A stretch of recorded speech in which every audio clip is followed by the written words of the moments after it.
geographic definition of the Caribbean is based on the concept of a Caribbean basin.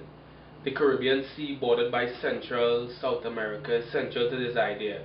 On a map with lines of latitude and longitude, generally we can locate the broad Caribbean at 60 degrees west to about 90 degrees west of the Greenwich Meridian. Side by side we stand, islands of the blue Caribbean Sea. As Tom in the Trinidad and Tobago anthem is a useful imagery in locating the Caribbean, but at the same time it excludes mainland territories such as Belize and Guyana.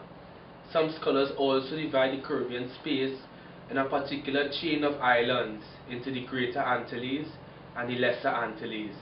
The Lesser Antilles is further divided into the Windward and Leeward Antilles. Cuba, Dominican Republic, and Puerto Rico, Antillean countries are sometimes included in Latin America as part of the Americas. The physical geographic concept in defining the Caribbean is inherently limited because it does not account for the way persons, communities, nations interpret that Caribbean space. This may be seen in the cases of geographic outliers such as Barbados and the Bahamas that form an important part of our Caribbean history. The social, the historical, and cultural ties they have to the English-speaking Caribbean engages their involvement well beyond their physical definition of the Caribbean.